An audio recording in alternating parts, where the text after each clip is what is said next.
In this episode, I'll take you on a journey throughout the chapters of my life, from the bustling streets of Detroit to the disciplined life in the Marine Corps, navigating the complexities and love of marriage, embracing the challenges and joys of fatherhood, experiencing the U.S. Army, finding my way to retirement, and serving as a podcaster. Join me as I share anecdotes, lessons, and the tapestry of experiences that have shaped my unique story. I've been conducting interviews, so I guess it's my turn to be interviewed, right? I don't want to talk about nothing.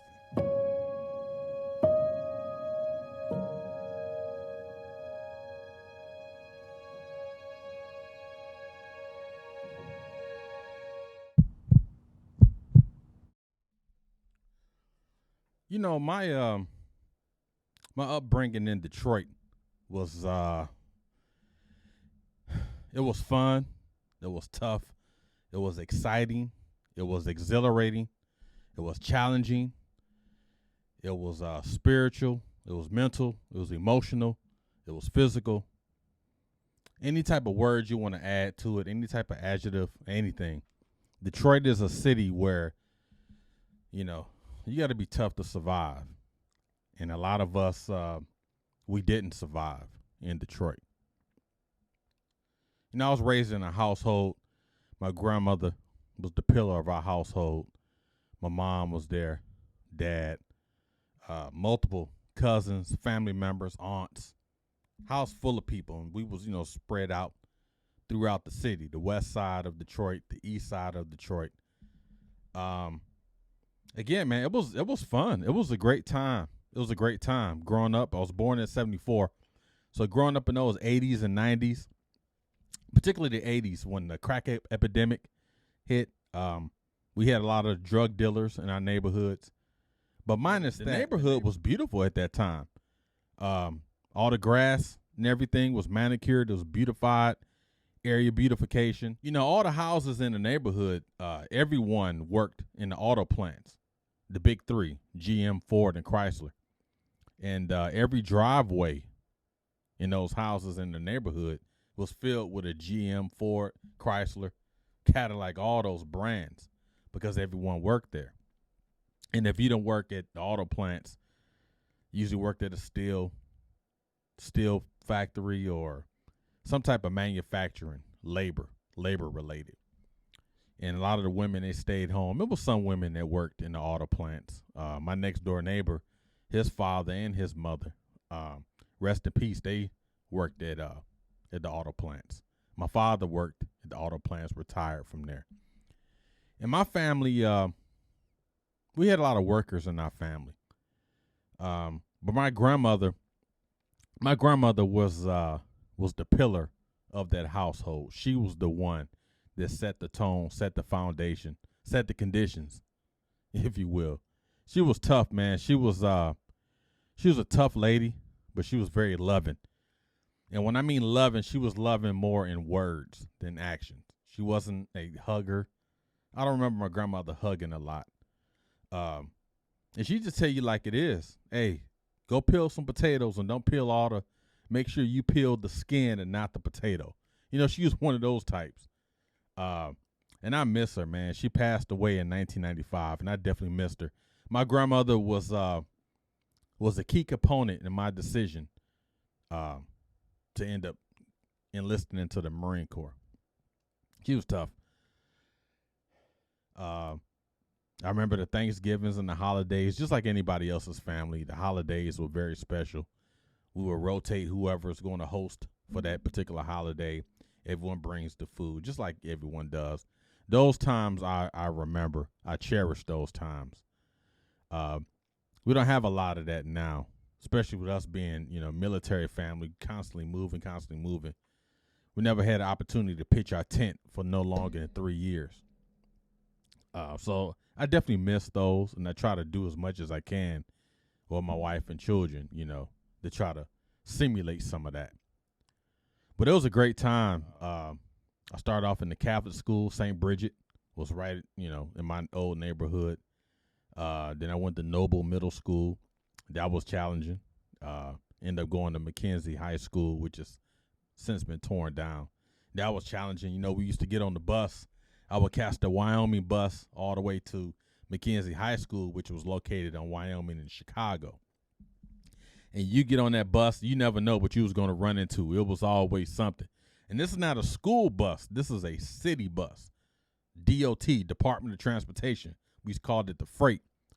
And you get on that bus, man, ain't no telling what you're going to get into, who you're going to get into it with. It was always something. It was never a safe day. It was never a safe space. And you get on that bus, man, sometimes the cat's getting stomped right in front of you as soon as you get off the bus. And it was so much stuff going on during that time. Again, very challenging time. But I wouldn't trade none of it. I wouldn't trade anything for it because it gave me the street smarts, gave me all those things to be successful. I always say Detroit raised me right, but I didn't grow until I left. But there's a lot of positive spins on Detroit in my upbringing. There's a lot of negative spins on my upbringing. But I think when you go through those things, it kind of, solidifies the person you are in your present state. We all can improve, but I think Detroit played a huge role in the way I act. Some good, some bad, you know what I mean? I hold on to a lot of those Detroit-isms, and I don't know if I can let that go. My first job in Detroit, I worked at a White Castle in Detroit, and my aunt at the time, she was a district supervisor. And, I've been itching to get a job. I've been trying to get jobs all over the city, skipping school, filling out applications.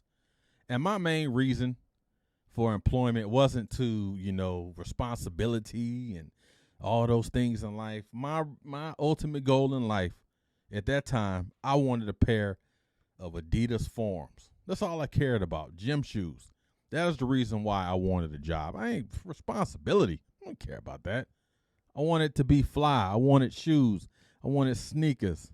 That's all I wanted back then, right? Still do to this day. But I worked at White Castle. I worked there for 2 years, from 1991 to 1993. And it was fun. I mean, we was getting paid every week. Every Friday we were getting paid. Had a great crew. It was a couple of folks I didn't like. We had a manager, Miss Motley. She was tough, man. She was, hey, don't make your food, chit-chat, and clock out. Clock out, then do all that. You only got 30 minutes. Why you back here for 31 minutes? Do I need to send you home? She was one of those types. She was I don't know if she was ever in the military, but she was very military. She was very structured. And she probably was the first person in my life where I was like, okay, there's a method to this. There's a reason why she is this way. She is very structured, regimented, like I mentioned, very tough. Wasn't a lot of smiling going on. Why is this why are the French fries, the timer's going off? Why are the French fries still in there? Why are we backed up? Drive through. What are you doing? She was one of those. And I was always successful in those type of environments, where set the conditions for the day, let me know what I need to do, evaluate me while I'm conducting these tasks, and let me know what I'm doing to improve. Am I on glide path? What's happening? And, even though she wasn't in the military, it kind of opened my eyes to structure because she talked to me different. She talked to everyone different, but particularly me. It could have been because her and my aunt were tight. My aunt, district supervisor, they were tight. So she really had a watchful eye for me. And she told me, she said, you got to do something greater than White Castle. You have to do something greater. At that time, I'm like, I'm trying to buy some Jordans. I ain't thinking about nothing. But after a couple of years of working on White Castle, I remember I used to stand in the parking lot. We had parking lot duty. You do parking lot duty, clean up the trash in the parking lot, take the trash out. Then you go inside. It will rotate between all of us. So you either did parking lot duty, you was either on the register, drive-through, front counter, side counter. You was on the fish and fry, you was on the grill. You was doing something, but you just rotated. And what I liked about it, everyone didn't do the same thing every day. So you can walk in there thinking you're going to be on the front counter. You cleaning in the parking lot. Or you can go in there, well, I'm cleaning the parking lot. You're on drive-through. So it made us all multifunctional. And I enjoyed that piece of it. Because there was no single point of failure because everyone had to know everything. Now you made your speed level probably wasn't as fast as others in certain tasks, but you had to know it. You had to do everything because all it takes is one person to be out, sick or whatever. You got to cover down. But I tell you, around 93, I started getting the itch. I was standing in the parking lot, and I used to watch people coming to work. People working in auto plants, people working in banks, all these professional people. And I would watch them go through the drive-thru. I would watch them go inside, get their food. And it was just like, it was almost like a robotic state. But I found something significant about that because I was like, okay, we provide a service. They coming in here to pay for that service. And hopefully they're happy with the service. But I'm not happy with the service I'm providing. I don't like working here. Yeah, I was making decent money. I was making, $3 an hour? I think $3.25. This is, back in the 90s. And, but I wanted more. I wanted more. So I remember one time, the summer of 93, my grandma had a long sit down with me. And she said, I need you to really take some responsibility. I need you to step up. I don't want you to do what your other family members have done. Don't stay here in Detroit. Do something different. Do something different in your life. Do something different. And a day later, a Marine recruiter contacted me.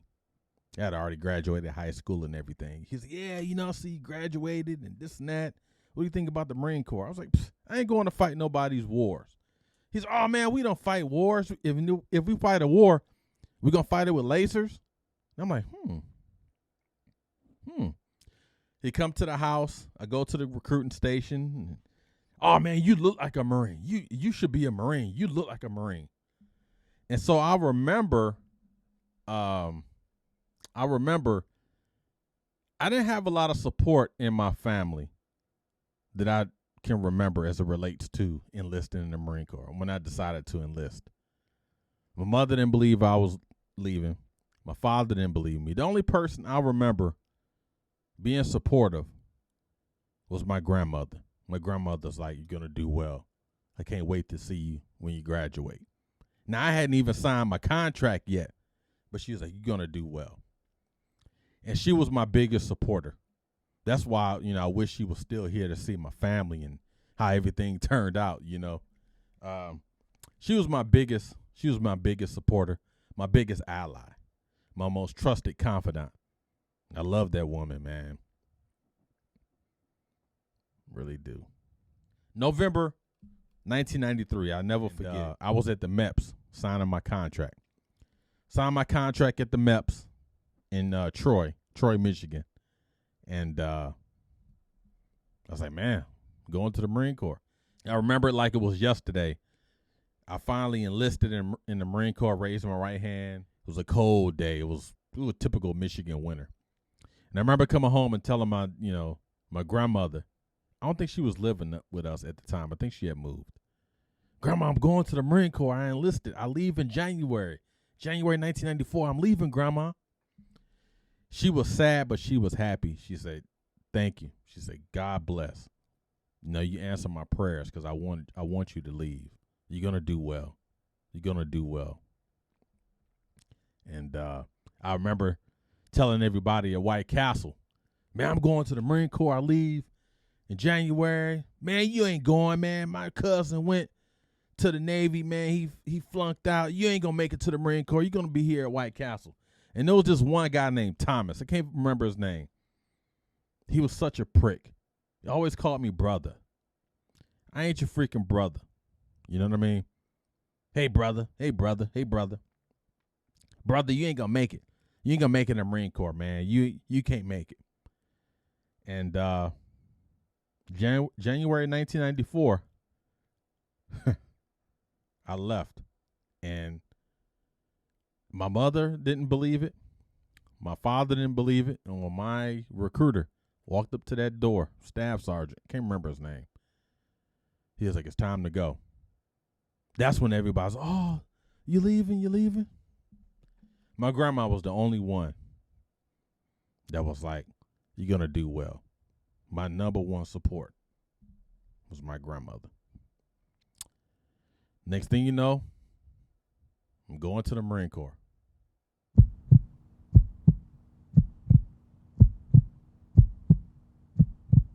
So I flew from Detroit to Atlanta. First time I ever been on a plane. So I flew from Detroit to Atlanta. And from Atlanta, in the basement of the airport, they had like a Marine Corps liaison where everyone that was east of the Mississippi River, they go to Parris Island, South Carolina for boot camp. And if you're west of it, you go to MCRD San Diego, California. So being in Detroit, went to Parris Island. So we in the basement of the hotel, the airport in Atlanta, Hatfield. Liaison there, they giving us food and all that, talking to us. And there was a female that I knew that I went to high school with. At that time, she was a corporal. And I seen her, we made eye contact, but, she still had to play, a Marine. And, I didn't know nothing about that professionalism. I was like, yo! She walked over there. She's like, look, man, I know we went to high school and all this together, but there's no yo. I'm a freaking corporal in the Marine Corps. I advise you to get your S together. This ain't Detroit no more. You about to enter the real deal.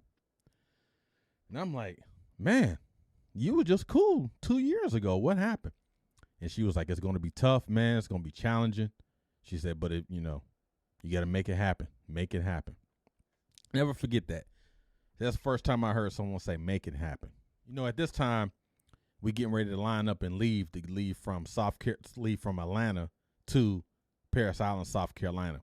And it was like a 3-hour trip, I think it was, something like that. And I remember her and a corporal and some other folks was like, hey, you guys better get some sleep. You better get some sleep because you're going to be up. So, we bus full of, we're like, man, whatever, man. I ain't going to sleep. I get on that bus. It's a 3-hour trip to Parris Island, South Carolina. We talking, man, what's the Marine Corps going to be like? What are you going to do with your first paycheck? And, doing all these things, right? And I'm on the bus, right? Remember, 3 hours of sleep. I'm on the bus, and I'm thinking. So finally I go to sleep. I just happened to wake up. I'm thinking, okay, I still got some time left.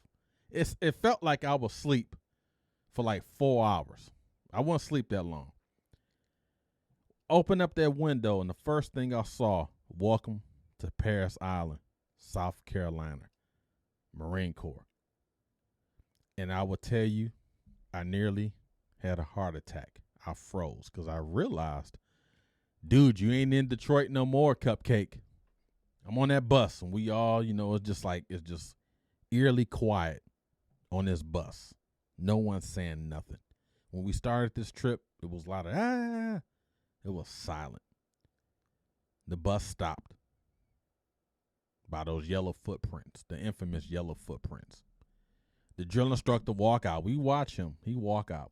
There's like 9,000 drill instructors just waiting, like piranhas, and we're fresh meat. He walk on the bus. Now he get a bus driver some dap. So I'm like, man, this is going to be great. This dude is mad cool. We're going to be good.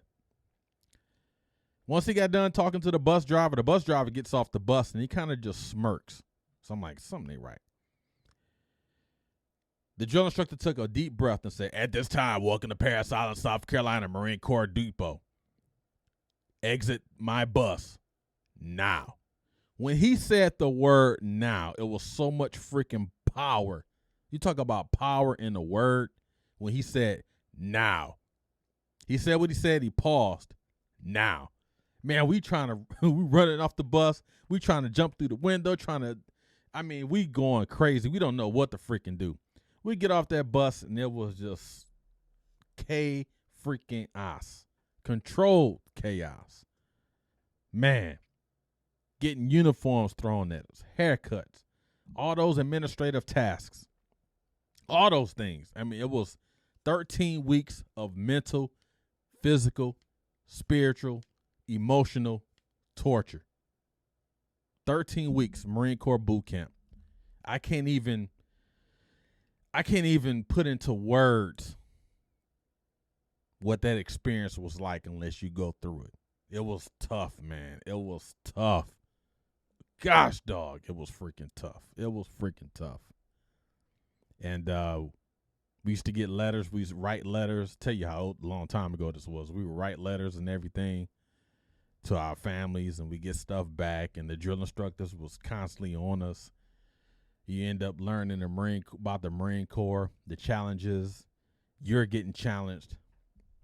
I remember the one time I almost got recycled, which means you got to repeat a certain section over. Swim call. I'm not a swim guy from freaking Detroit. All I know is concrete and freeways. And we had to jump in you jump in the water, and you're supposed to swim 25 meters on your back. Once you complete that, you get on the diving board with your gear, and you do all these things, right? I was petrified, still is, petrified of the freaking water. The freaking pool's like 18 feet deep, if I remember right. And I remember writing a letter to my grandmother. I said, Grandma, the drill instructor said, if I don't pass swim call, I'm going to get recycled.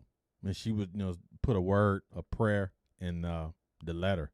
That following week, I was supposed to swim call. So I remember we're all standing on line. This is when all the recruits are standing on line.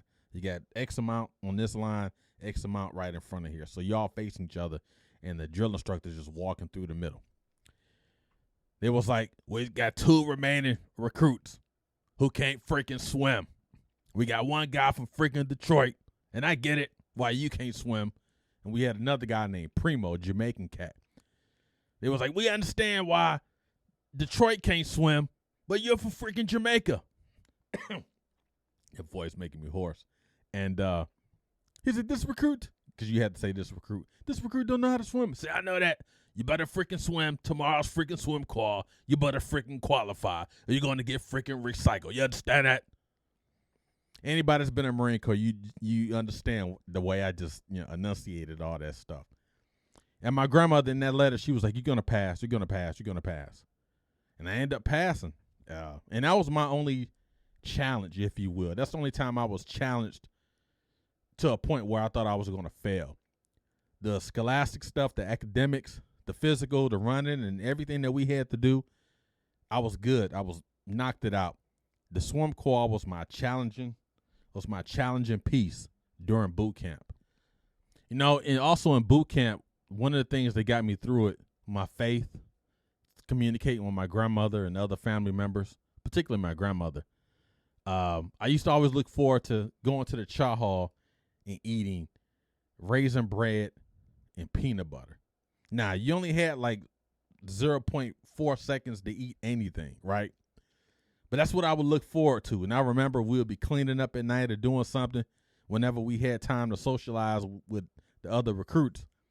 Man, when I graduate, man, I'm going to eat some freaking raisin bread and peanut butter. That's what got me going. But Marine Corps boot camp, it was a challenging time.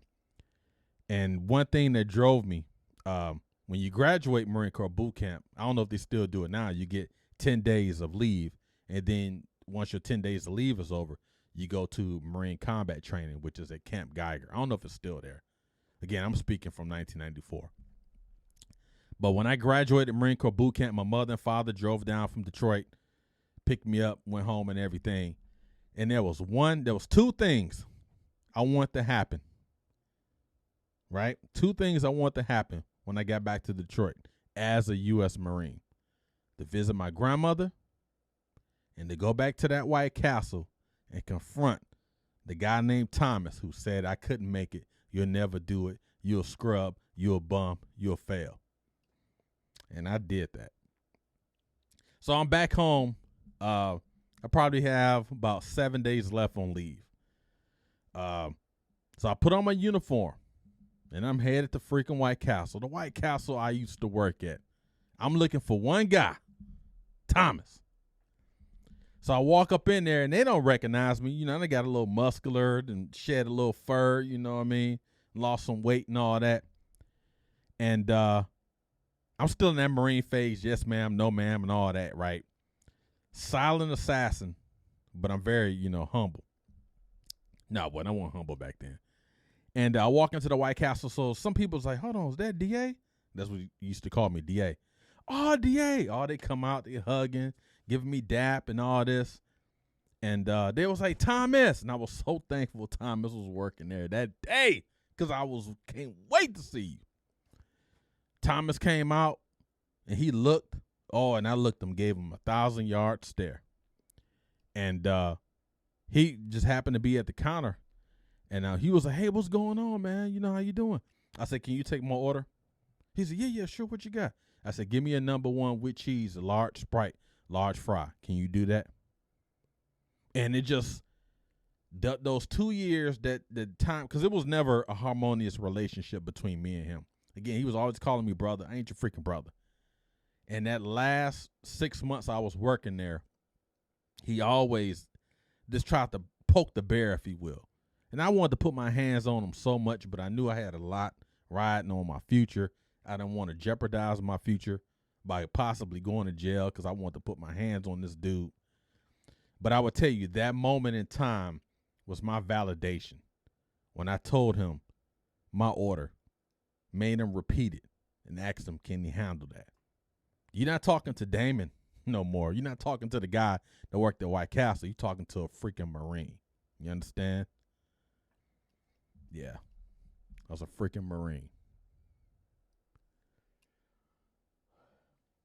So after my leave ended, I went to Marine Corps combat training, which was located at Camp Geiger, North Carolina, for 4 weeks. Right after that, upon that graduation, went to Marine Corps Logistics Base in Albany, Georgia. I called it Albany, but down there, there's like Albany. You must be from up north. We say Albany down here, calling me a Yankee and all this.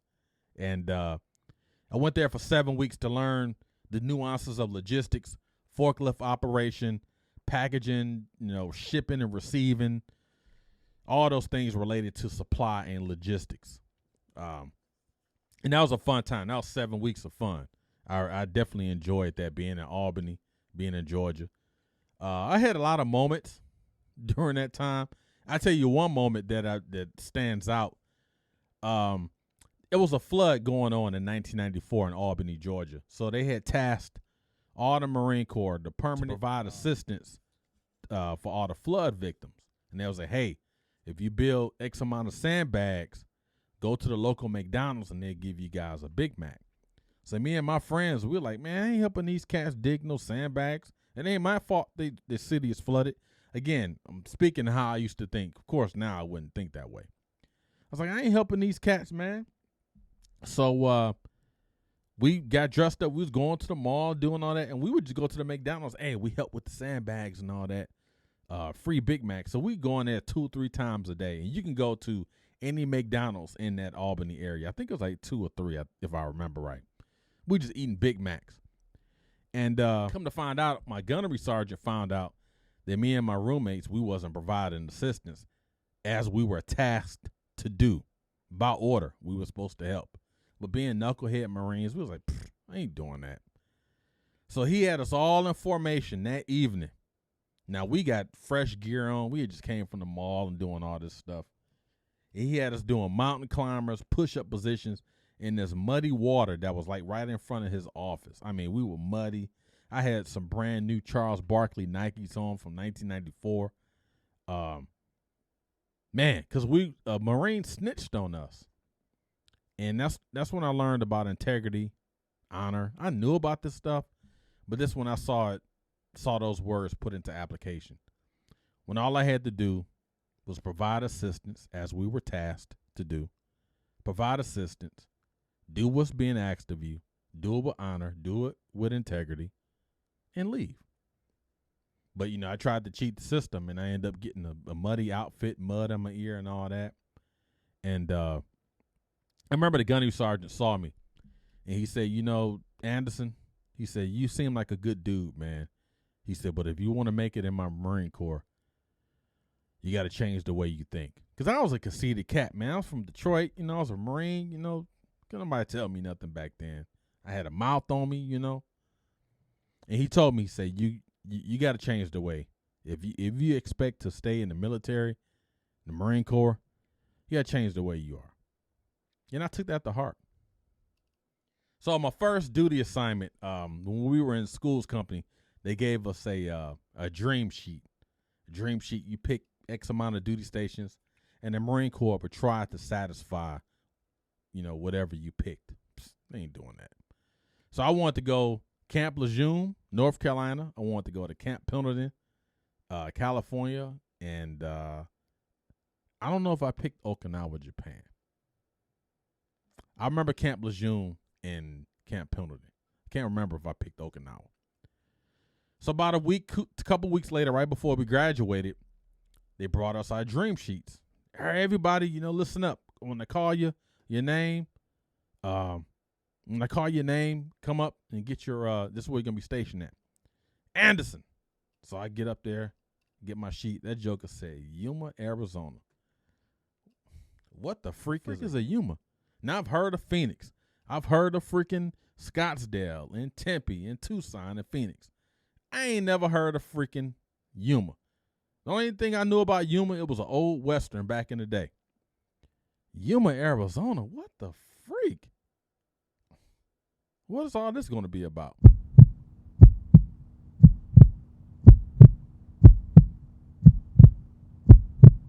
So I landed in Yuma, Arizona, and I had the Marine Corps all green uniform, gabardine wool. I landed in Yuma about 12 a.m., and it had to be at least 7,000 degrees. Hot. I go check in, and this was on a Friday night. So they put me in a transit barracks and was like, hey, you settle here for the weekend, and then Monday when you start your processing, you'll move to your room, your permanent room. But you'll be in this room for the weekend. No problem. So I'm walking around base that Saturday morning, and I'm just like, what the freak? Now, all my friends from boot camp, all my friends from Marine Corps combat training, all my friends from the school, the logistics school, only one of them accompanied me to Yuma. And I didn't really care for this cat. So pretty much I'm in Yuma by myself. And I'm just walking around. All I see is freaking mountains. It's freaking hot. It's like a vacuum. I'm like in a microwave. I went to get some Burger King and some Godfather's pizza.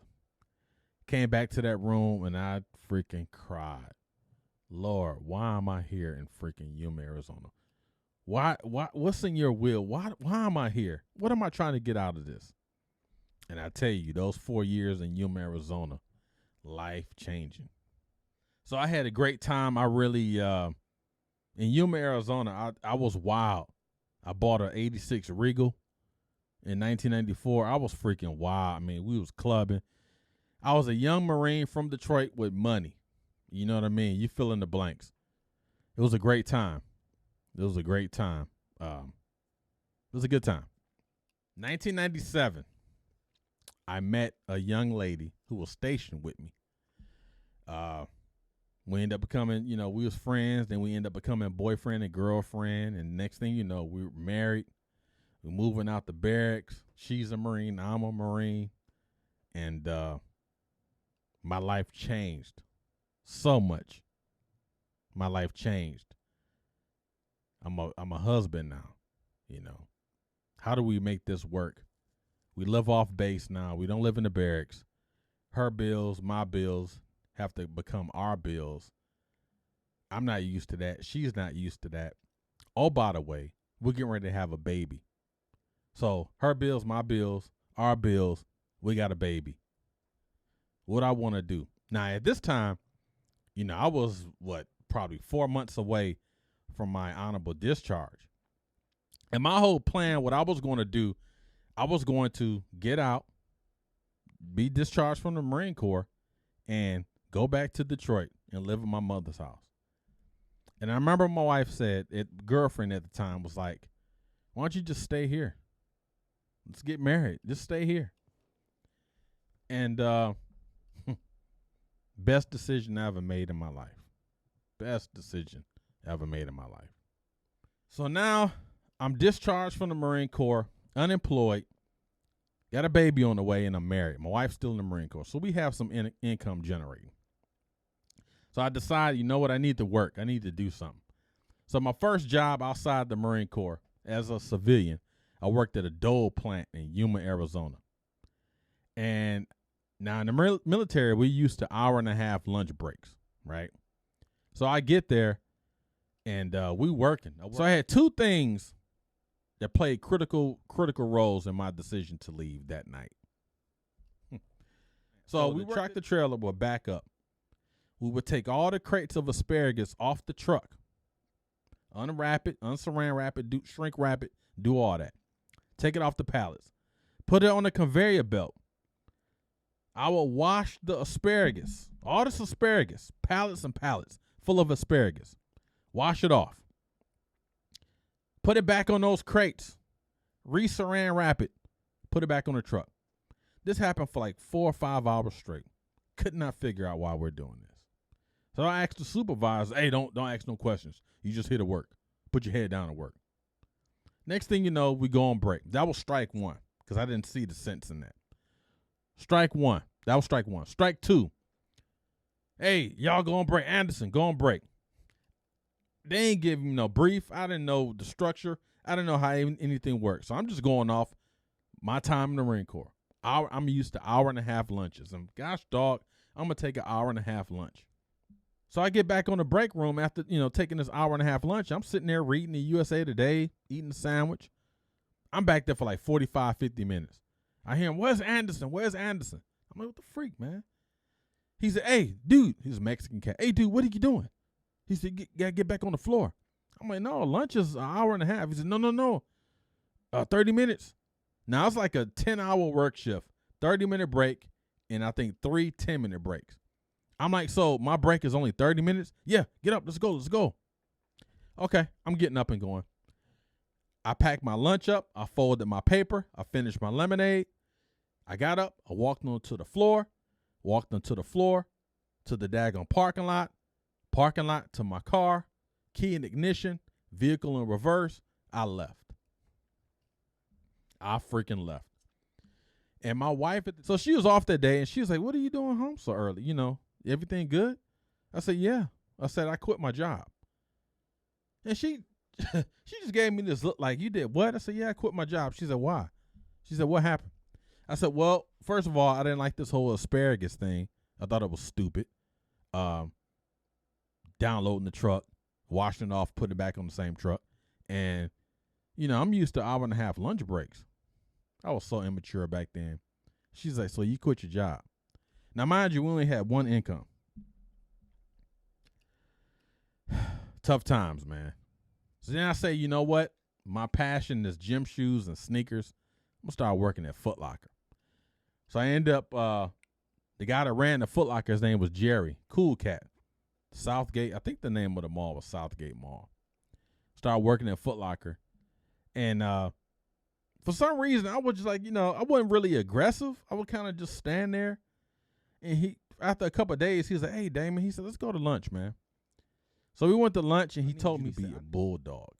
If you're not a bulldog, I can't have you in the store, because you're not really bringing value. When he said that lit a fire in me to the point where I was outselling the people that worked there. I mean, all my Marine friends was coming in, buying shoes, and that was a driving force for me. That was a wake-up call. I had 2 wake-up calls. I don't know if Foot Locker still conduct these operations like this, but when I first started working there, I had a 4-digit code, a 3-digit code, or whatever. So whenever I would sell a shoe or any type of item, Foot Locker item, you're supposed to go to the register, punch your code in, and then everything that was purchased would be under your commission. You start making commission because you had a base salary and a commission. I didn't know. So it was a guy named Healy. He said, hey, just give me your code. I punch your stuff in for you, So I'm like, okay. So it was a girl named Samantha something. She pulled me to the side after a couple of days of this, and she was like, look, dude. She said, that's how he got me. What's happening? He's taking all your sales. He said, look at your sheet. You're not selling anything because you're giving everything to him. And once I took that power back and started inputting my own code, doing all that, I was untouchable in that store. I was selling. Man, suggestive selling. If you bought some shoes, you was going to buy some socks. You was going to buy a freaking hat. You was going to buy some freaking shorts, wristbands. I didn't care what it was. You was going to freaking buy it. I was aggressive. Jerry wanted a bulldog. He wanted a thoroughbred. He freaking got it.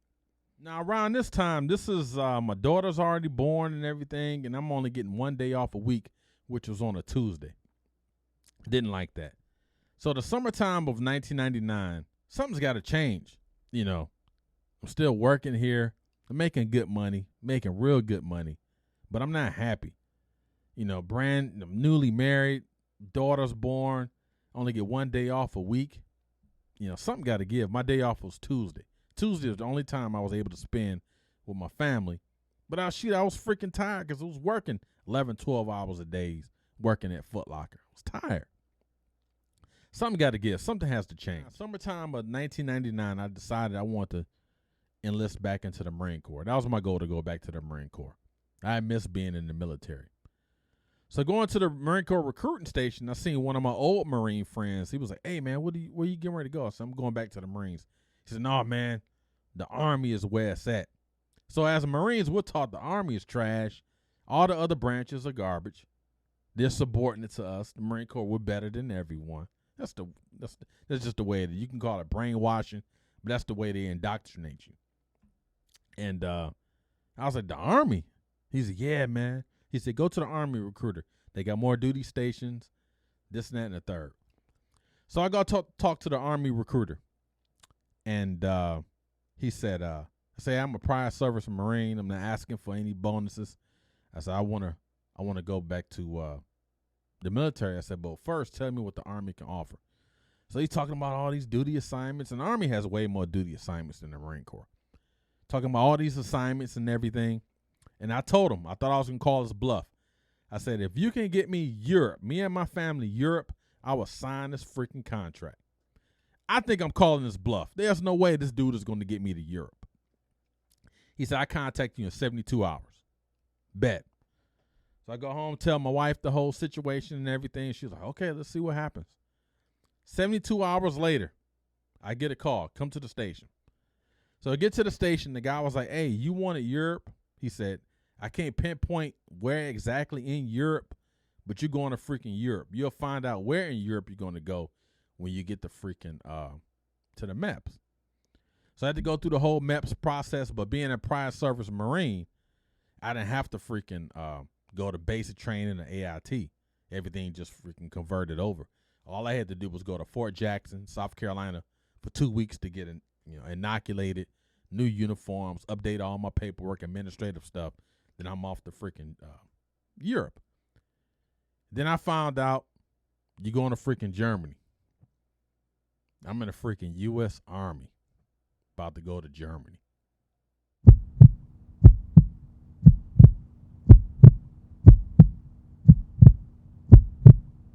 So now I'm going to freaking Germany.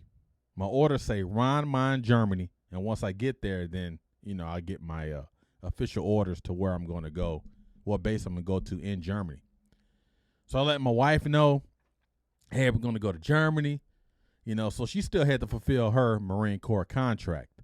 Then she still had like 5 or 6 months left. Oh, by the way, with our young child. Our daughter wasn't even 1. She was like some months old. So I get to Germany, Rhein-Main, freaking Germany, which is close to Frankfurt. And Rhein-Main is no longer open. And I remember we're all sitting down there, and they was like, "Hey, it was a master sergeant, a warrant officer, I think a staff sergeant." So there's "Hey, all you guys sit down, be quiet. In about an hour on this board is empty. About an hour, we're going to put all your assignments, your name and your duty station, where you're going to go. Check back with this board in an hour." So we all, we go to the little, I think the PX or whatever. So we come back. Room full of dudes, men and women. And this was a Friday, right? And so I look at the list, going down, I see Anderson, 57 ADA Patriot, HANAU, Germany. And I thought it said HANAU, not HANAU. So I'm like, what the frick is a Patriot? I don't know anything about the Army. I didn't go to basic training. I didn't have to go to the AIT or none of that. Prior service Marine. And I'm freaking, in this freaking Army. What the freak is a Patriot? What is a ADA? What is all that? So I'm noticing they're calling people.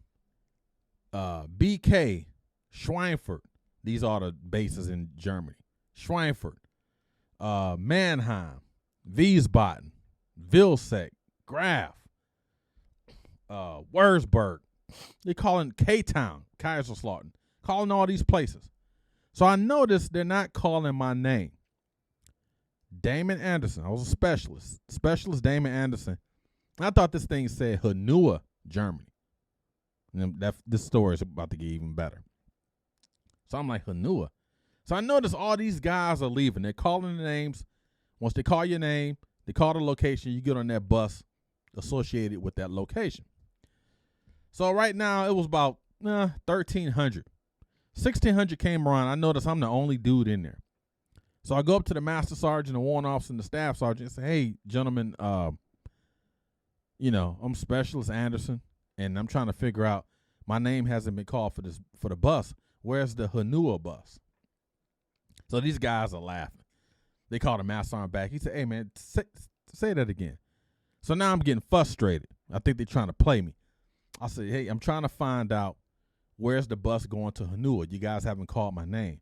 And they say, first of all, Specialist, you need to go to parade rest and all that. And I'm like, I'm a prior service Marine, just talking junk. So already we become enemies already, right? And he's like, look here, Specialist, go to freaking parade rest. So I go to parade rest. And he said, your bus left 2 hours ago, and it's not HANAU, it's HANAU. I'm like, no, that freaking thing says HANAU. They said, troop, be quiet, at ease. And I'm like, okay. The name is pronounced HANAU. You missed the freaking bus. So guess what? We're putting you on restriction. You're going to stay in the lodging, in the barracks here. You are not to go to Frankfurt. The only place you can go to is the Chow Hall and the PX. Monday, you'll be going to your assignment. Any questions? I said, no, Master Sergeant. I went to the barracks, and I stayed in this barracks, big old barracks by myself. The only place I can go to was the Chow Hall and the PX because I had a smart freaking mouth, and I missed the freaking bus. But I'm thankful I did that because the unit I was supposed to go to in HANAU was not the unit I wanted to be in once I became familiar with HANAU. Now I'm in freaking 57 ADA, Patriot Battalion, Air Defense Artillery, 69th ADA Brigade, HANAU, Germany, 19th Maintenance Company. I'm in the freaking barracks trying to get my wife and my daughter over to Germany. My wife still got to fulfill her contract. So now I got to do all this command sponsorship, do all this freaking paperwork. And we're talking 1999, so this thing is like snail slow. Get the passports, do all those things, right? So I get there in November 4th, 1999. And that was a challenging time. I remember arriving there, my staff sergeant was like, hey, we do SWA rotations, Southwest Asia. They go to that unit that I was in would go to Saudi Arabia like every year or something like that. He said, you going to Saudi Arabia. I can't, your family, I got it, they in the States or whatever. But you going to Saudi Arabia. We'll figure that out when we get back. So they left December of 99. They came back to Germany, rotated back to Germany, April of 2000. So I'm telling my wife, I got to go to Saudi Arabia. She crying, I'm crying. My daughter just crying because she's a baby. And I kept pushing it like, hey, my wife is going to get out the Marine Corps. I want to have my wife and my family settled here before all this goes on. So they say, you know what? Let's leave him here. Let's leave Anderson here and let him get his whole family, situation, figured out and everything, his command sponsorship.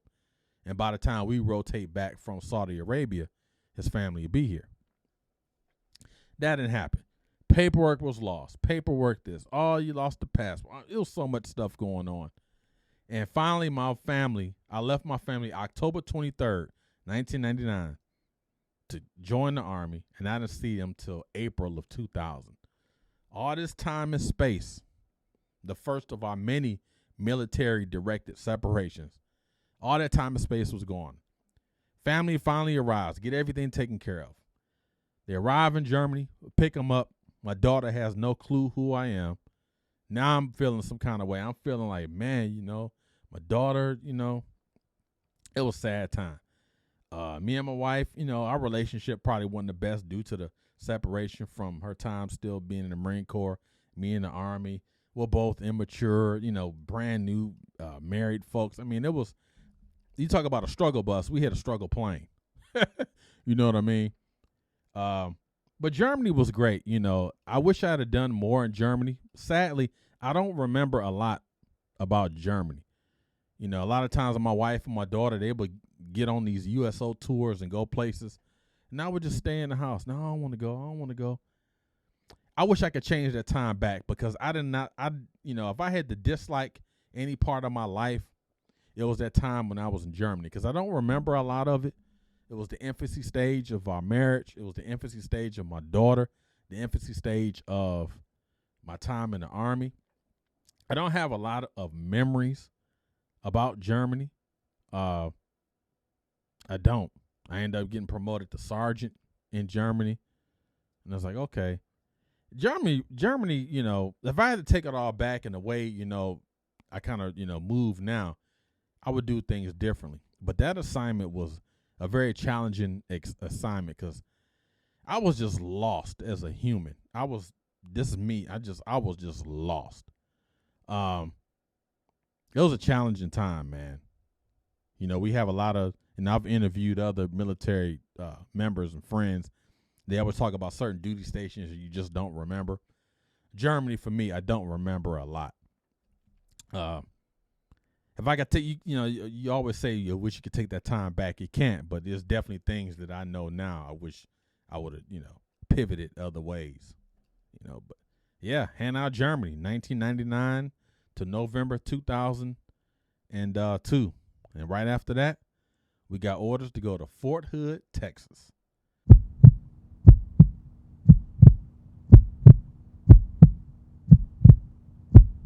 So we arrived Fort Hood, Texas. Fort Hood was cool. It was different. We first time in Texas. Didn't know anything about Texas. We got there. I was in the unit I was in for the first year or so was cool. No, it wasn't. Like, I hated it there, because it's like every day I was challenged about everything. If I took the wrong breath, if I took the wrong step, if I did this, I had a platoon sergeant that was just it was a toxic environment. We talk about toxic leadership. It was so toxic, I could have ran a chemical plant. It was toxic. I remember one instance, the division command sergeant major had a command sergeant major's detail. So a tasker came down to all the units. Hey, unit, you provide X amount of service members, soldiers, right, to support the command sergeant major's detail. And it was just area beautification, cutting the grass, painting, doing all those things, right? Dead of summer, Fort Hood, Texas. My allergies are ridiculous. So one of the requirements on that tasker in the coordinated instructions, going back to my op order days, for some verbiage in the coordinated instructions, service members can't now have allergies, suffer from allergies. You can't have them being on this mission.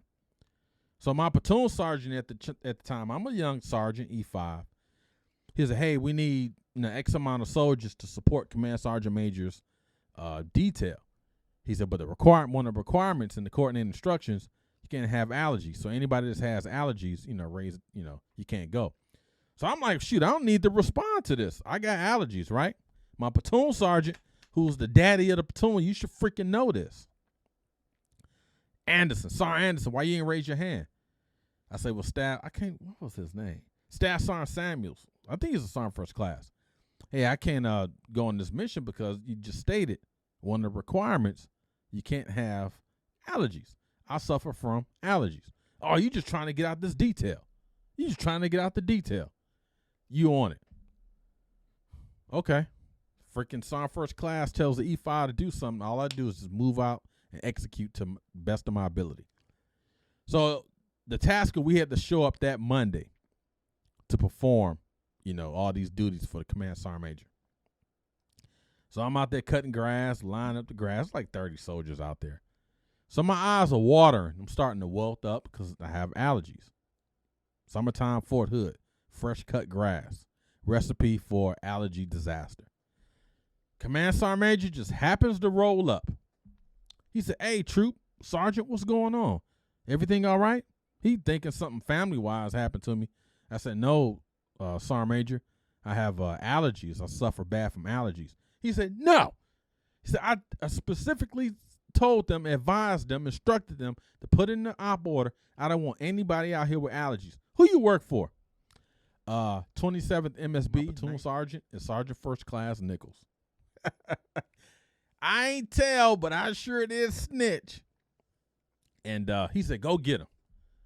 So I go back and I knock on this door, and he's like, "Who is it?"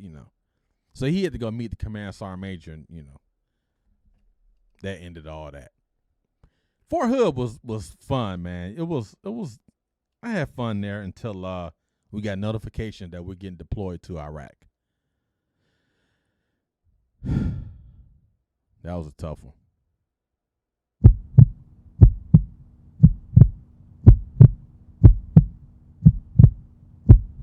So now I got to leave my family for a year. This is 2004. I think it was May 2004. 1 year deployment to Iraq. You hear all the war stories. You don't know if you're coming back, if you're going to be unalived. You didn't know what was going to happen. What was going to happen to the family while you were gone? What was going to happen to your Army family while you were there? And they had so many close calls, mortar rounds, and, going on convoys and all this. It was, it was a very challenging time. I had a good experience in Iraq. I was at, our unit was at Camp TAJI, Camp Cook, Iraq. It was just a challenging time. And I'll probably leave it at that.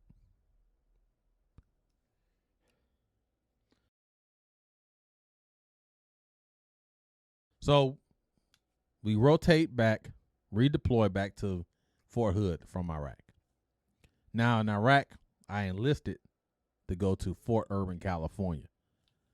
So Fort Hood from 2002, 2005, we rotated back from Iraq to Fort Hood. Got my orders to go to Fort Irwin, California. California.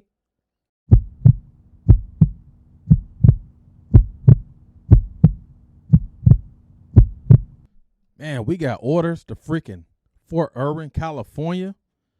That's 2.5 hours from Vegas, 2.5 hours from Los Angeles. Psh, can't wait till we get there. Fort Irwin was the first duty station that I had in the Army where I enjoyed being in the Army. It was a great time. It was, we had fun at Fort Irwin. Man, California was such a magical place. We did a lot of traveling, Vegas, San Diego, Los Angeles. It was a fun time. It was, I have nothing bad to say about Fort Irwin for the fact that it takes you forever to get to civilization because once you make that 30-mile trip on Irwin Road, then you got to go to freaking Barstow, which is garbage. Then you got Victorville, then Ontario, then the other cities. But Fort Irwin was fun. When I arrived there, initially was going to be in the warehouse, and they ended up moving me.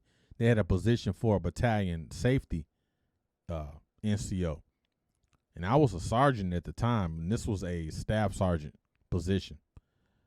So I interviewed with the command sergeant major. He said, "Hey, you good?" So my job for the 2 years, we was at Irwin from 05 to 07. So for the 2 years I was at Fort Irwin, I was the battalion safety NCO. And my battalion commander, I knew him from Fort Hood. He was the SPO. He was a major in the support operations, and then he ended up getting promoted to become a battalion commander. So I already knew him, so we already had a relationship because I had to deal with the SPO on a daily basis. So he was like, all I want you to do, Sergeant Anderson, I had 2 warrant officers that worked in my office with me. It was 2 W-4s who was like at the brink of retirement. They were pilots. They handled all the air safety issues, and I handled all the ground safety issues. And it was a great relationship. I mean, it was a big boy, autonomous environment. Our only requirement from our battalion commander, we had command and staff every Wednesday. So Monday, Tuesday, we would go out to training areas, rifle ranges. Anytime they're doing anything training-wise or whatever, we would go document, take pictures, put the slides together, brief it on Wednesday. And Thursday and Friday, we'd do our own little office thing, office hours, executive time and all that. And Fridays, my warrant officers, when I first got there, once we started getting, everything in sync, he said, "What are you doing on Friday?" I said, "Well, I got, I had issues in Iraq with my foot, so I'm going to get an injection." And he was like, "Yeah, just he said, can you schedule that every Friday?" So I'm like, Chief trying to set me up. So I'm like, yeah, I can't do it every Friday, Chief. I got dog. I can't take all them steroids. But he was getting to a point where he didn't want to show up on Fridays. And the other chief was like, I ain't showing up on Fridays. Because the battalion commander already told us his requirements, what he wanted us to do. Hey, why are you coming here on Fridays? So it was Fridays I would be in there by myself, and he would call and say, "Hey, you in the office?" I said, "Yeah, Chief, working on something." He said, "Dude, leave." So it got to the point I started listening to the songs they were playing, right? And I will tell you, for about a year, we was only there 2 years. For that last year, I couldn't tell you if I worked on Fridays. It was a big boy environment. Again, like I stated, that was the first time in the Army where I enjoyed being in the Army. Life was good. I was a sergeant. I had made staff sergeant in Fort Irwin. Me and my wife, we earned our associate's degree at Fort Irwin, and everything was hunky-dory. We had a great time. And throughout all that enjoyment, I ended up getting orders to freaking Korea. Whoa. So now it's 2007, February. And I found out my wife was pregnant with our son. Same day we found out we were pregnant, I received orders to go to Korea. Oh my gosh. How's this all going to work?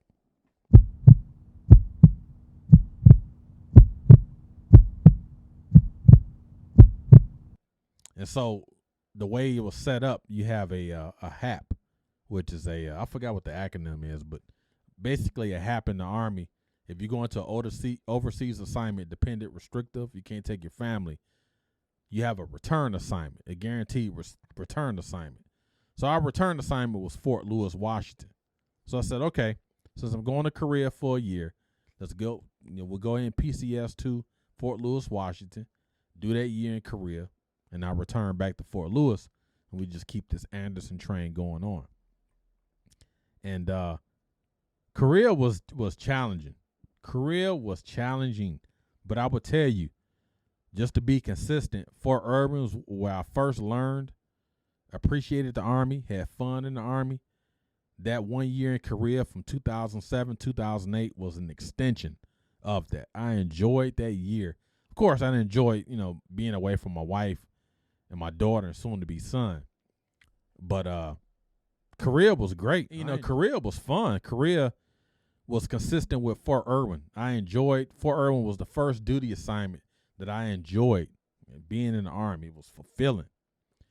And Korea was an extension of that. I found joy in Korea. That assignment was great. However, but when I received those orders on the same day I found out we were pregnant, it was like, wow. We're happy we're getting ready to have another child, but we're sad because then I got to leave. And I ended up getting to Korea July of '07. My son was born in October. So as soon as I got there, Korea, it's one of them environments where it's constant. The up tempo is high up tempo. And the unit I was in, 602nd ASB, they went to the field a lot. And when I got there, a brand new staff sergeant trying to make his mark for this year. Oh, by the way, I need to put in some leave to go home because my son's born. So now that, you trying to get out the field, you trying to do all this. Minus that particular period where people were questioning why did I want to go back home to see the birth of my child when the same people had their families in Korea and their families, had birth and all that. But I was getting questioned. That was the only time in Korea where I didn't enjoy. So I ended up flying back to Fort Lewis, witnessing my son being born. I'm thankful that I was able to watch both of my children being born. Go through everything, get back to Korea. My son was born in October, so I go back to Korea that November. So November of 2007, I didn't rotate back to the States till July 2008. Spent all that time, Korea. It was great. It was a family environment. The co-workers, man, it was that. I worked in the support operations. That time was great. I got along with everybody. I had my own room. I mean, that was a fun. So I had 2 consecutive great assignments. The freaking Fort Irwin and that Korea assignment was great. After that year in Korea was over, I went back to Fort Lewis, Washington, and it was additional fun.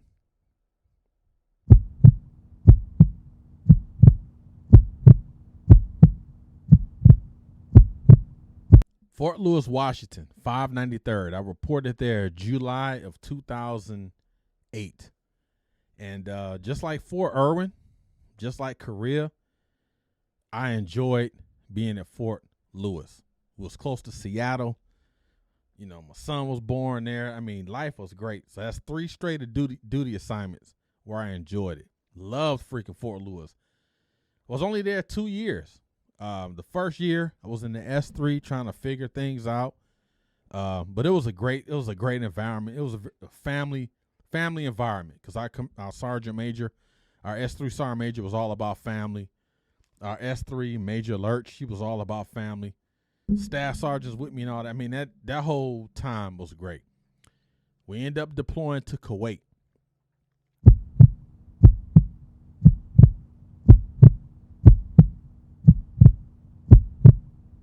For all the negatives that I went through in Iraq on a deployment, Kuwait was a total 180. Kuwait was fun. I had to worry about some of the things we had to worry about in Iraq.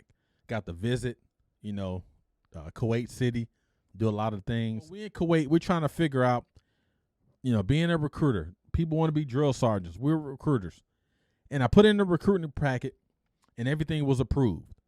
So now they sent me a list. They had, I don't know if they do it now, but they had a map of the United States, and you pick battalions and three stations within the battalion, so on and so forth. So me being a native Detroiter, I had no desire, did not want to go to freaking Detroit, nothing near it. I wanted to go to Chicago. I wanted to go to that recruiting station at Times Square, Philadelphia, Baltimore, Miami, Seattle, L.A. Nothing about Michigan, nothing about Detroit is on this list. So I called a master sergeant at the recruiter. That was the name of it, RTR, Recruit the Recruiter.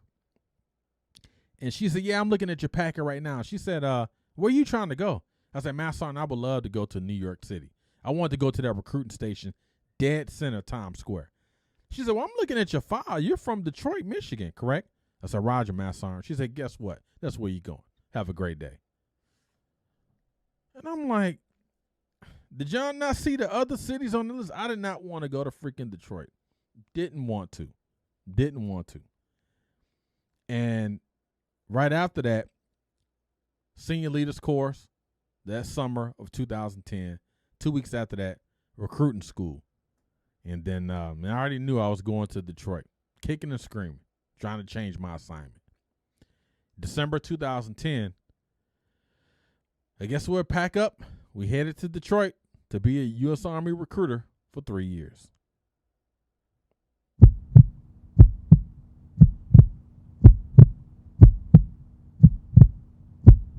December 2010, I checked into my recruiting station that was located, it's gone now, but Bel Air Recruiting Center in Detroit, right on 8 Mile. I recruited for 3 years in Detroit. The only thing I enjoyed about being a recruiter, the fact that, you know, I'm back in my hometown, home state. I enjoyed my wife and my children being, you know, being around to see, you know, my upbringing, family, and all that. But I would tell you, I enjoyed the interaction with everyone that ended up enlisting into the Army, the young men, the young women, being able to kind of mold and shape their minds, figure out what they want to do in life. Even if I would befriend them, even if they had no desire to join the Army. Because if you don't want to join the Army, gosh, dog, you probably know 15 people that do. Lead me to them, you know. And I was very aggressive. I was a future soldier manager. You know, I would pick the recruits up, the future soldiers up, and we would train Monday, Tuesday, Wednesday, Thursdays, and Fridays we didn't train because we had either company training or station training.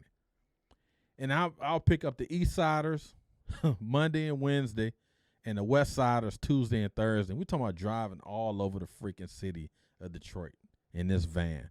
They called it the FBI van. And that was very taxing.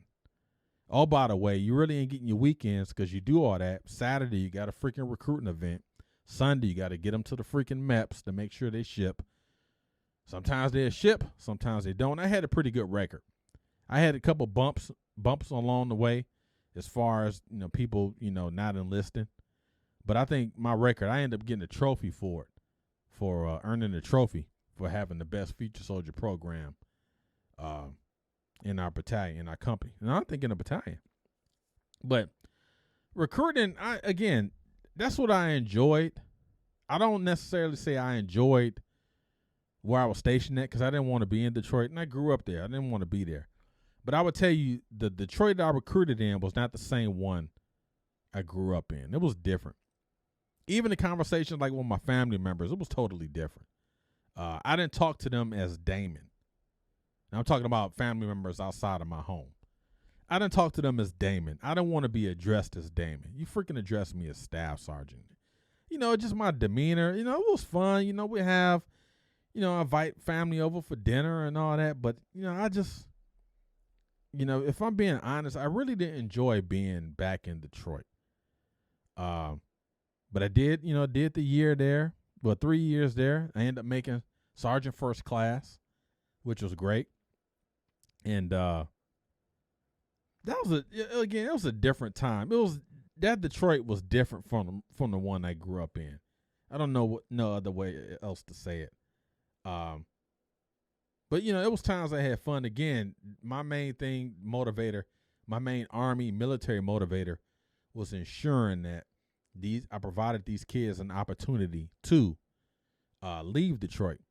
And I used to get into it with my station commander all the time. You know, if we had a man, a guy, gal coming to the station, and if they had a job, a sustaining employment, worked at the plants or business owners or whatever, and they say, hey, you know, I want to enlist, however, I don't want to do active duty. More than likely, put you in the reserves because you already have a job. Because once you graduate basic training AIT, you're coming back to your job or you're coming back to your school. You have something that's providing you the functionality that you need to be successful. Now, if a lady or man or woman come to their office, come to my recruiting station, and they talk to me, and, hey, Sarge, I ain't got no job. I don't have anything. You're not going reserves. Oh, I want to go reserves. No, you're not going. You're going freaking active duty. Because every month or so, you will have this, I won't say quotas, but, hey, this station you're on for 12 contracts, 8 of them active duty, 4 reserves, or whatever. And they was all about their reserve mission. I didn't care about the reserve mission. I've been active duty all my life. Didn't care about it.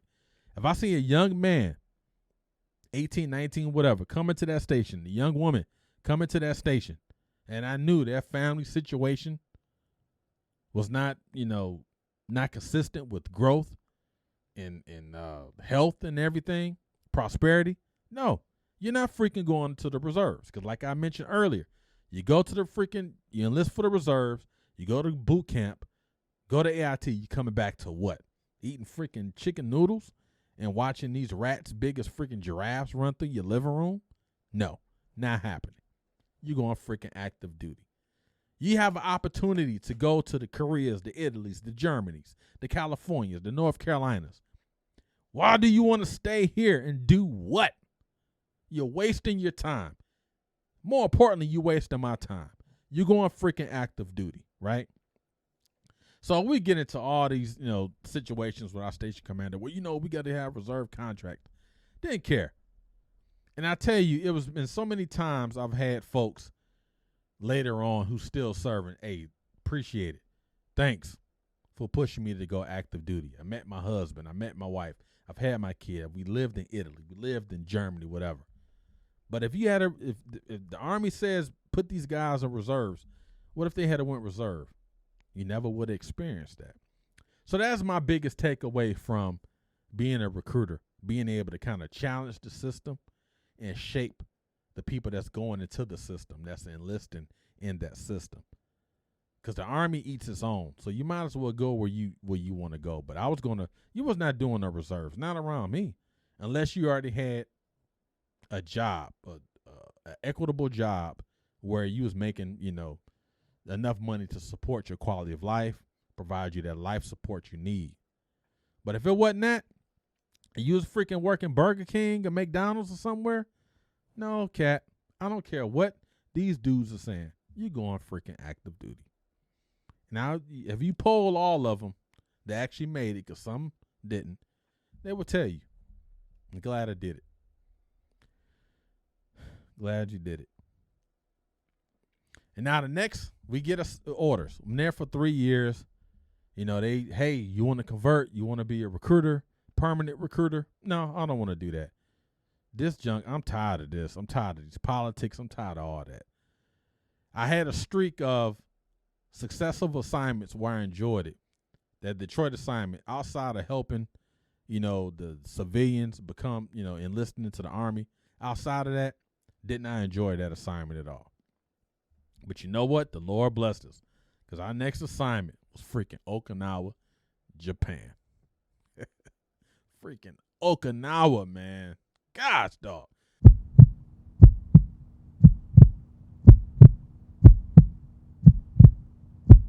Okinawa, Japan.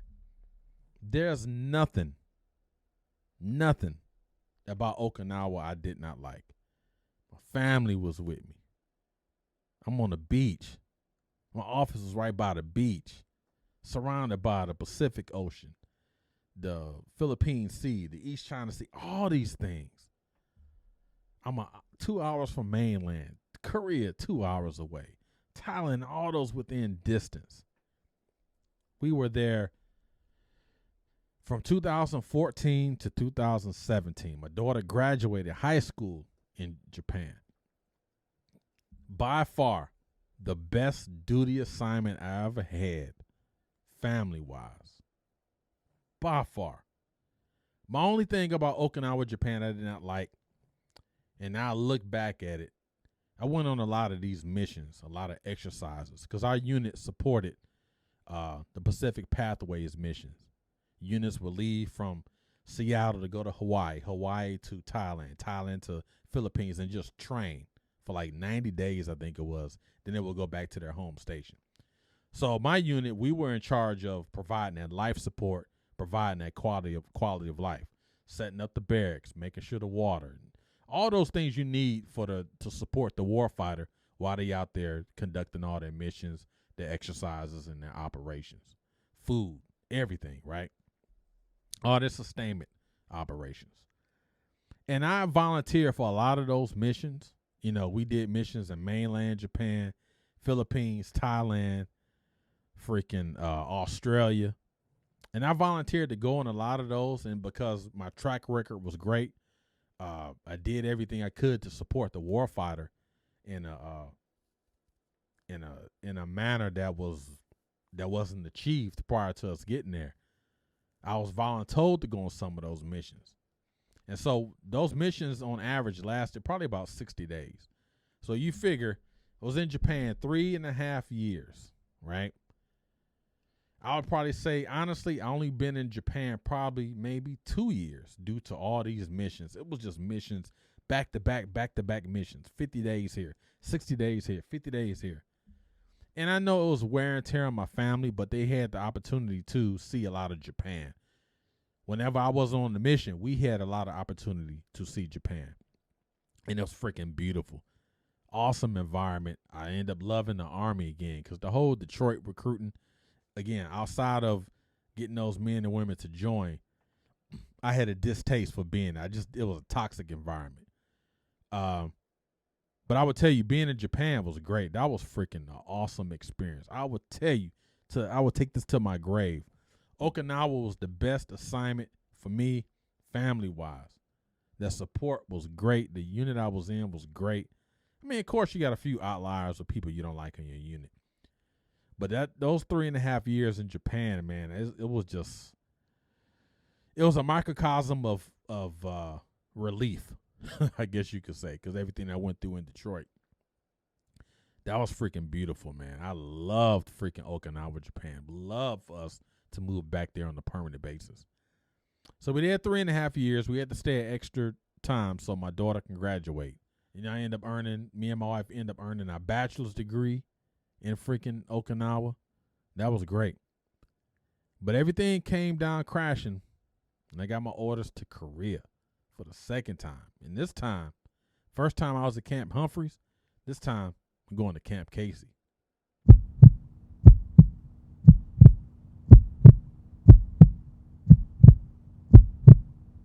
Camp Casey, South Korea. I arrived there July 2017. Now I'm a promotable sergeant first class, just waiting for my name and my sequence number to come up to make master sergeant. And I tell you, that time in Korea, 2017 to 2018, was the best time professionally. That's when I really learned, the Army, if you will. I learned about it in Okinawa, strategic operations and upper echelons, all these things. To me, Korea was the culminating event for everything I experienced in the Army. I got there summer, July 17, ended up making Master Sergeant November of 2017. And the unit I was in, the brigade I was in the Field Artillery Unit, 210th Field Artillery, 70th BSB. And that unit, we went to the field, on top of the field, because you continue to go to. Yeah, boys and girls. This is our field site. Woo! This joker's freaking brick out here. Freaking brick. Look at that. Cold. Freezing. It's like -1 outside right now. And we're freezing. Gotta love it, right? 6 more months of this mess. Freaking freezing. This weather's so cold to make you smack people you like. You know what I'm saying? Not a good look, kid. We'll make it. Field life. Get some. People in Korea know. You go to Korea for that year, you're going to spend half of that time or more in the field. Constantly going to the field. It's freaking cold. Who cares? It's freaking hot out. Who cares? It's raining. Who cares? We're going to the field. Because, again, my duty station was only 11 miles from the DMZ. And remember, when I was in Korea during that time, that's when it was hot. And I ain't talking about the weather.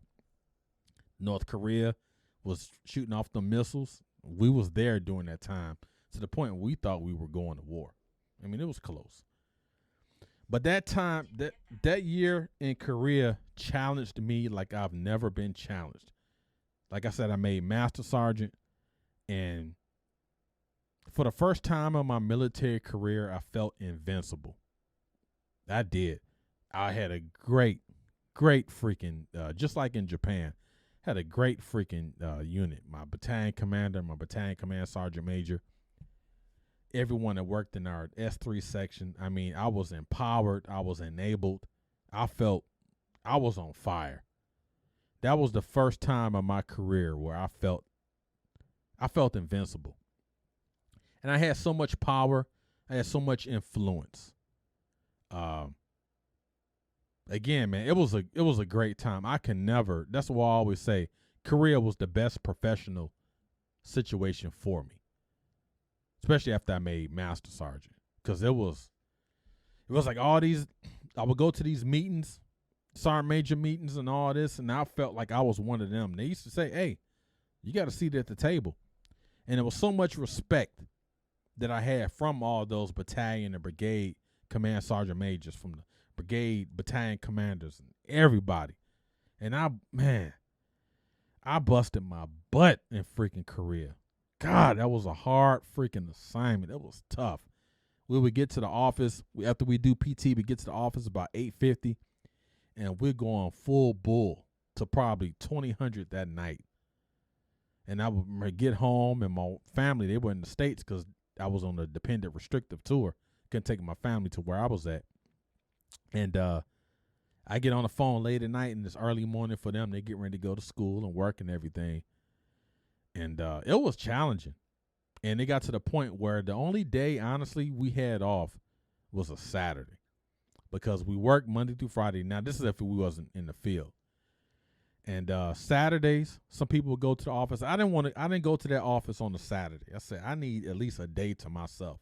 So I would go shopping and do whatever.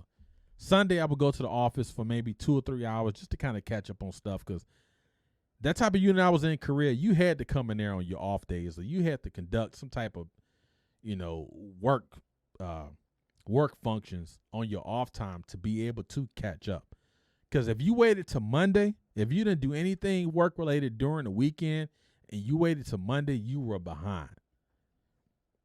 It was a challenging time, man. It really was. But Korea was the best. It put me in a position where I didn't think I could fail. No, you guys will be back at work at 13:30 since we had this long movie. I'm sorry. Okay. Appreciate all the support that everyone has given me for all these warrior focuses we've been doing.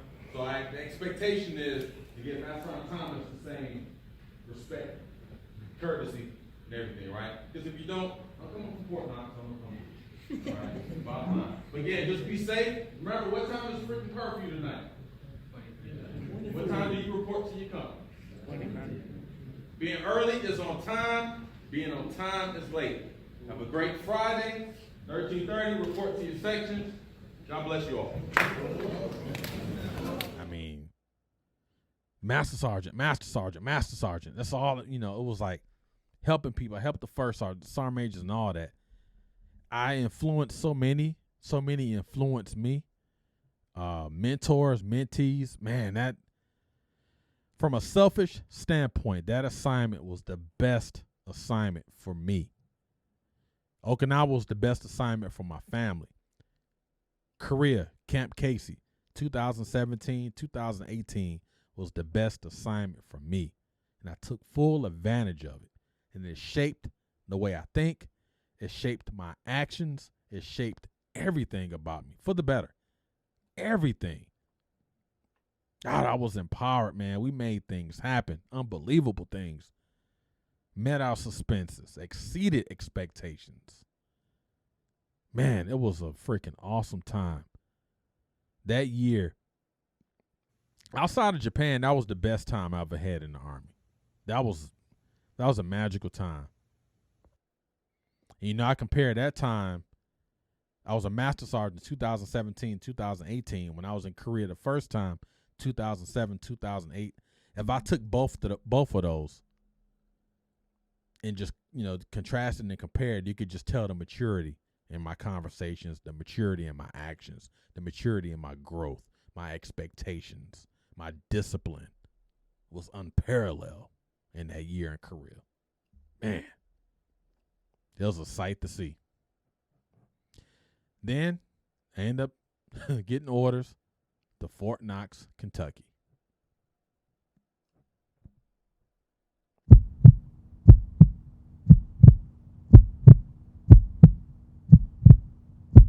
So I'm at Fort Knox, and the unit I'm in, it was a good time, but most of those guys and gals, they were ready to retire.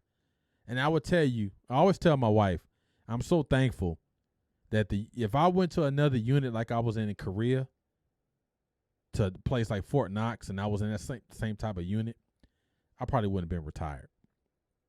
Because I was running on fumes. I mean, I was running in Korea. And when I got to Fort Knox, there's like, hey, we don't do all that here. Hey, Master Sergeant, you know, it's 1300. You can go home if you want. I'm like, what? What do you mean go home? We got stuff to do.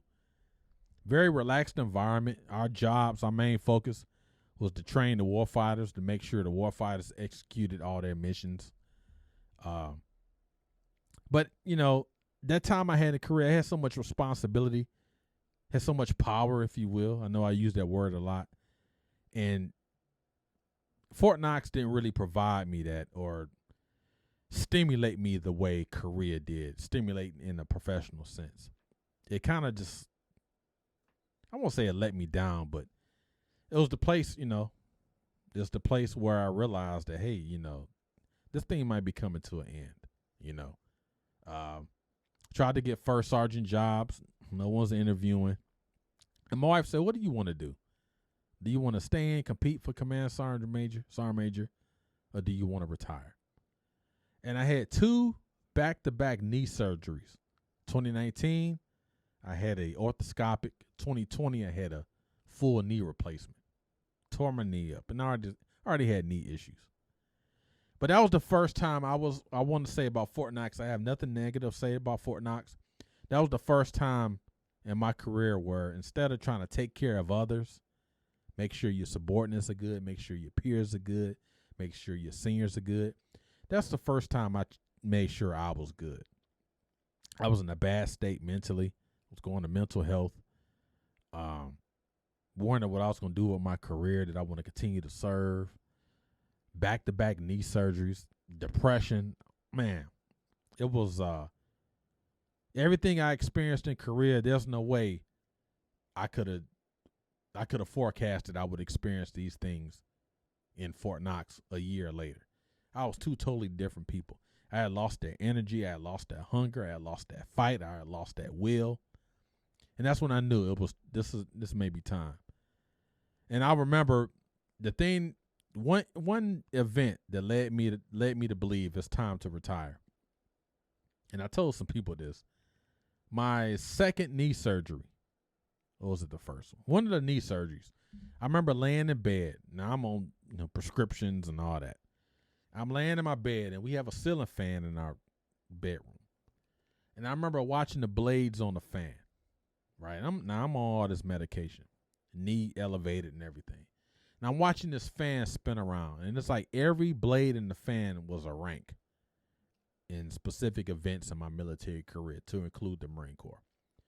Now, I remember watching this fan. It was almost like I was watching a movie, just spin around. E5, corporal, staff sergeant, sergeant first class, master sergeant, all these things. And I felt the spirit say, it is time. And I end up submitting my retirement paperwork. I end up retiring 2020. I out-processed July of 2020. Had my retirement ceremony. Did all those things, right? And I remember once I out-processed, everything was done. The lady that was helping me, she said, Master Sergeant, you are finished. You're out-processed. You are done. And when she said that, all I heard her say, you're done. And I was like, wow. So I grabbed my paperwork, thanked her and everything. And I walked outside, and right outside the one stop out-process center at Fort Knox, there's a train track, a bridge. And I remember staring at it for probably all of 3 minutes. And I remember staring at it. It just happened to be a train coming on the track. And when that train passed by, all those cars represented times in the military, similar to the ceiling fan. And it's like every event I could just see from the time I enlisted in the Marine Corps up until that moment where I was officially out. And I was like, man, that train represented what a great ride I had in the military. Each train car represented a great ride that I had. The good, the bad, the ugly, the fast, the slow, the highs, the lows, the aggression, the anger, the happiness, the smile, the rain, the sleet, the snow. It represented all that.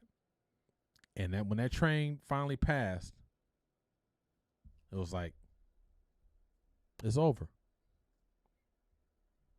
What do I do now? 4 years in the Marine Corps, 21 years in the Army. Master Sergeant, you are now Damon. What do you do now?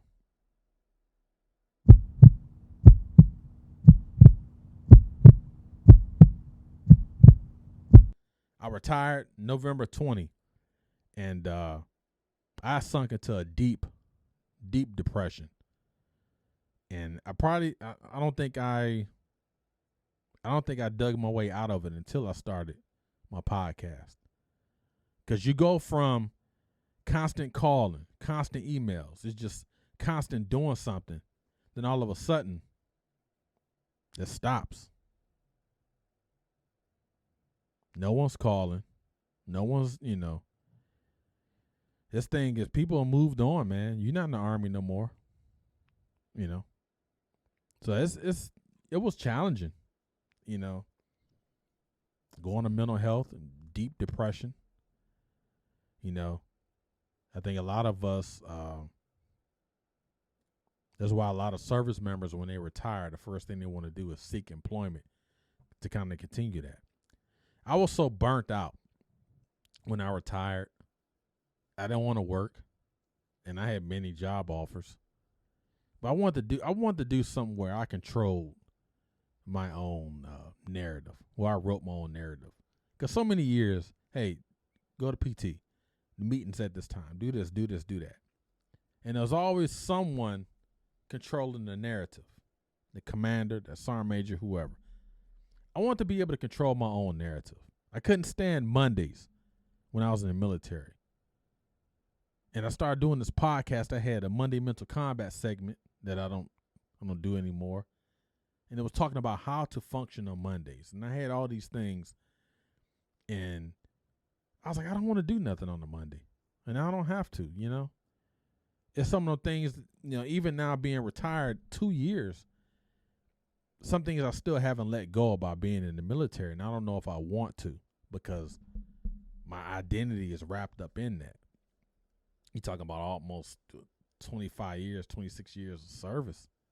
It's kind of hard to let that go. Some things I've let go. But I would tell you the beautiful thing that I was told by my wife, my daughter, and my son. And they tell me I'm more fun now. I look relaxed. I'm enjoying life. But the biggest thing is that they have fun with me now. I'm more likable.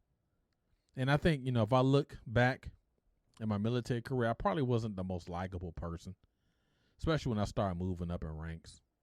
Because, a lot of times I don't think I was a toxic leader. I know I wasn't a toxic leader, but I did things that if I had to look back, I would have kind of changed my rhythm of conversation. I would have changed the temperature, And a lot of times, you come home from a hard day of work, dealing with all this, and you come home and, you just kind of still wired. But I'm in a good place now. I am. Been married over 25 years. My daughter, my son are doing great. And my daughter, my son, my wife, man, they've been my greatest supporters throughout this because they've been through all this with me. Everything that I have is because of them. They've given me energy, drive, focus, motivation. They've given me courage. They've given me fulfillment, laughter, joy, pain. You know, so I'm at the point now I have this podcast. I have my wife and my children. And that's where I'm happy. I'm very happy. Each day I'm happier. You know, we all have our own stresses and all that, but I'm happy. I'm happy.